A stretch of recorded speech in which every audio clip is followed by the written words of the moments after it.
Having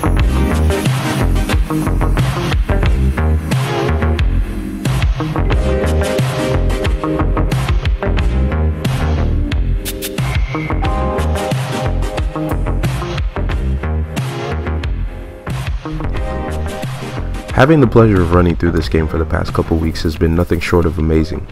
There's been a full sense of nostalgia and an interwoven modernism about Nex Machina that leaves you feeling like you've been playing a retro game in 2030.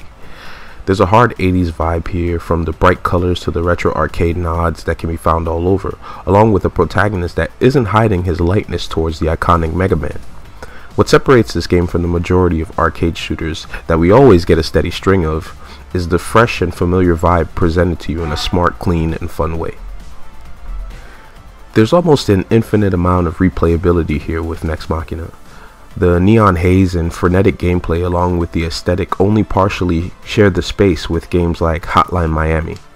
Nex sits in its own little energy bubble, not quite reflecting on the hyperviolence found in Hotline Miami, but keeping away from being too childish as well. Its gameplay leaves a level of longing for more after each stage is completed, making it hard to peel away from the game. Transitioning between stages at a fast pace, that platform jump mechanic for clearing sectors never gets old and adds depth to the play space. Curling around corridors, dashing through power lines, and the frenetic frenzy taking up the screen all play out gorgeous. There are moments that remind me of the first time playing Geometry Wars and seeing so many hues explode in crisp, clean, robust bursts, giving the game a ton of life.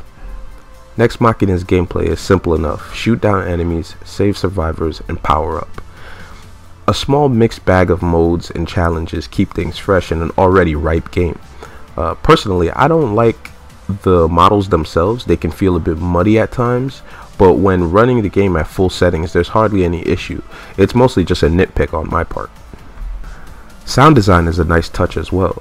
There's an energy to the soundtrack carrying each bit of gameplay along. Weapon and energy sounds are crisp, full of well thought out use of mixing left and right, along with play effects as well.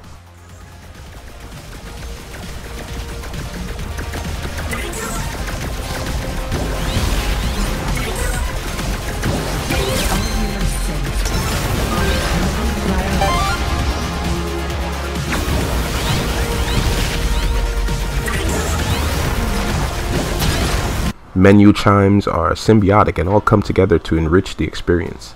Nex Machina's story is a bit implied here, so there's no need to spend too much time talking about it. There are some nicely done retro-style cutscenes throwing nods to the 16-bit era and a slickly animated sequence here and there, but this is not a game ambitious about having a huge narrative. Nex Machina is the kind of game that erupts under the radar and kind of sits there in your library waiting to be discovered. Once you do open that chest, you'll be back for more and more. I found myself starting it up and running a couple stages all the time through the past couple weeks. The game's arcade nature allows for quick bursts of gameplay, and quality gameplay for that matter, in a reasonable time frame. Who doesn't have a few minutes to spare every now and then? This is a deep love letter to the pink borealis and grid view topography of retro arcade gameplay in a contemporary package digestible for everyone. You can find links to the game on Steam below, also the PlayStation Store, and give it a shot. If you have already played the game and you enjoy it, please tell me in the comments below how you feel about Nex Machina, and maybe what you're looking forward to a micro review on next. Take care of yourself, guys, and I'll see you next time.